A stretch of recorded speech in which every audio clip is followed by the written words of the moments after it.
Stories hub channel पर आप सभी का स्वागत है। तुम्हें कितनी बार बताया है, मेरे तैयार होने से पहले मेरा नाश्ता तैयार हो जाना चाहिए। शादी के 25 सालों बाद भी मुझे क्यों बार बार एक ही बात बतानी पड़ती है। लता, तुम्हें क्या है? तुम तो आराम से घर पर रहोगी, मुझे काम पर जाना पड़ता है। तुम हो कि हमेशा बेवकूफों जैसी हरकत करती हो। अगर तुम ये जानबूझकर करती हो तो याद रखना, मुझसे बुरा कोई नहीं होगा। आज भी प्रशांत का पारा चढ़ा हुआ था।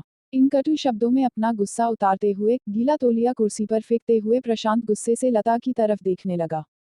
लता के लिए प्रशांत का यह बेवजह का गुस्सा कोई नई बात नहीं थी। वह महीने में 3-4 बार ऐसे ही लता पर बरस पड़ता था। पहले पहले लता उसका विरोध किया करती थी, लेकिन जब कई सालों तक प्रशांत में कोई बदलाव नहीं दिखा तो लता ने खुद को ही बदल दिया। अब प्रशांत के कुछ भी कहने से लता को कोई फर्क नहीं पड़ता था। प्रशांत की हर बात वो चुपचाप सिर नीचे झुकाए सुन लेते थी। शादी के पहले 5 साल तक लता ने पूरी कोशिश की थी कि प्रशांत को बदला जाए, लेकिन फालतू का गुस्सा करना और बाद में लता को भला बुरा कहना यह मानो जैसे उसकी आदत बन गई थी। कोई भी वाद विवाद होता तो प्रशांत सीधा लता को बोल देता। अगर मैं तुम्हें अच्छा नहीं लगता तो क्यों नहीं चली जाती अपने मायके? क्यों रहती हो मेरे साथ? इतना सब कुछ होने के बावजूद लता प्रशांत के साथ रहती थी क्योंकि उसे अपनी बेटी की फिक्र थी। और वह जाती भी तो कहा, अपने बूढ़े हो चुके माँ बाप को इस उम्र में परेशान करना वह नहीं चाहती थी। समाज और लोग क्या कहेंगे, ये भी तो उसे देखना था। वो इतनी पढ़ी लिखी भी तो नहीं थी कि खुद जाकर कोई नौकरी कर सके और अपना और अपनी बेटी का पालन पोषण कर सके। लता को अब अपनी फिक्र नहीं थी। उसको फिक्र थी तो बस अपनी शादी लायक हो रही बेटी की। लता नहीं चाहती थी कि पति पत्नी के झगड़े की वजह से काव्या डिस्टर्ब हो। काव्या की पढ़ाई पूरी हो चुकी थी, उसके लिए अब शादी के रिश्ते आने लगे थे। कई रिश्तों को काव्या ठुकरा चुकी थी। 2-3 महीने बाद एक अच्छा रिश्ता आया। रिश्तेदारों और पहचान के लोगों ने भी लड़के के बहुत गुणगान किए थे। प्रशांत एक शाम अपनी बेटी के पास बैठकर उसे बताने लगा। काव्या, बहुत अच्छा लड़का है, पढ़ा लिखा है, बड़ा घर है, बहुत अच्छी नौकरी है। ऐसे रिश्ते बार बार नहीं आते बेटा, इस बार मना मत करना। काव्या अपने पिता से ज्यादा बात नहीं करती थी। शायद डरती थी या शायद नफरत करती थी, लेकिन आज वो अपनी पूरी हिम्मत इकट्ठा कर बोली, मुझे अभी शादी नहीं करना है पापा। मैं नौकरी करना चाहती हूँ, खुद अपने पैरों पर खड़ी होना चाहती हूँ।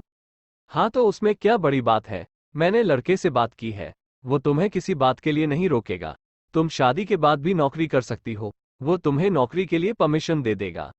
प्रशांत बोला। मेरा नौकरी करना या ना करना उसकी परमिशन पर क्यों डिपेंड रहेगा पापा? काव्या ने पूछा। मैं कह रहा हूं ना, तुम्हें किसी भी चीज की कमी नहीं होगी वहां। ऐसे रिश्ते बार बार नहीं आते, इसे ठुकरा मत, बहुत खुश रहोगी तुम वहां। प्रशांत बोला। पापा, क्या मैं उतनी ही खुश रहूंगी जितनी मम्मी इस घर में खुश है? काव्या ने तंज कसते हुए कहा। आज तुम्हारी जबान कुछ ज्यादा नहीं चल रही? प्रशांत गुस्से से आंखें बड़ी करते हुए बोला। पापा, मुझे शादी ही नहीं करनी है, क्योंकि शादी के बाद अगर वो लड़का आपके जैसा निकला तो मैं क्या करूंगी? मुझे आपके जैसा जीवन साथी नहीं चाहिए जो बिना बात के मुझ पर हमेशा चिल्लाए। मुझे कुछ भी अपनी पसंद का लेना हो तो 10 बार सोचना पड़े, कहीं वो नाराज ना हो जाए। मेरी तबीयत कैसी भी हो उसे परवाह ना हो। रोटी थोड़ी सी मोटी बन जाए तो घर सर पर उठा ले। उसकी चेक बुक ना मिले तो भी मेरा ही दोष निकाले। और हर छोटी मोटी बात पर मुझे मायके जाने के लिए कहे। काव्या ने अपना दिल खाली करते हुए पापा से सब कह दिया। प्रशांत का गुस्सा 7वें आसमान पर था, लेकिन उसके मुंह से एक भी शब्द नहीं फूट रहा था। वो काव्या की बातें सुन रहा था।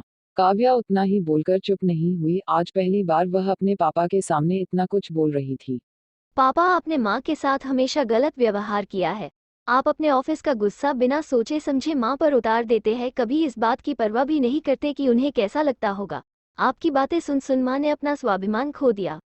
प्रशांत आज पहली बार अपने किए बर्तावों को महसूस कर पा रहा था। वो इतना ही बोल पाया। जो तुम्हारा मन है वो करो, मैं तो इतना बुरा हूं ना?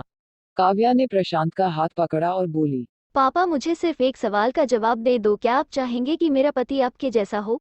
अगर आपका जवाब हाँ है तो कर दीजिए मेरा रिश्ता आज ही, और ना है तो मुझे आत्मनिर्भर बनने दीजिए। प्रशांत कुछ भी ना बोल पाया और वहां से चुपचाप बाहर चला गया। आज उसे लता के सामने जाने में शर्म आ रही थी। चलते चलते उसकी आंखों से आंसू बह रहे थे।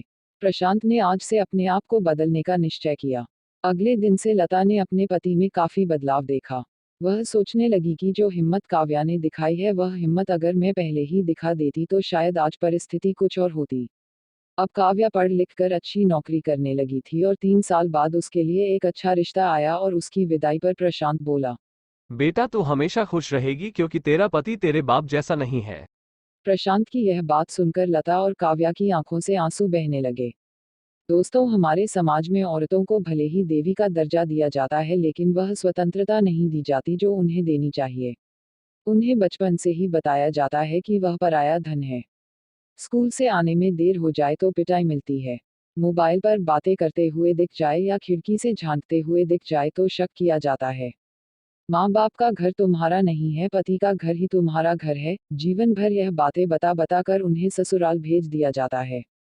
और एक दिन किसी छोटे मोटे झगड़े में ससुराल वालों से उन्हें सुनना पड़ता है कि इस घर को छोड़ दो और मायके चली जाओ। अब आप ही बताओ दोस्तों, ऐसी स्त्रियों का सच्चा घर कौन सा? आखिरकार वह किस घर को अपना कहें? कहानी पसंद आई हो तो वीडियो को लाइक करें, चैनल को सब्सक्राइब करें और अगली वीडियो की नोटिफिकेशन के लिए बेल आइकन को प्रेस करें।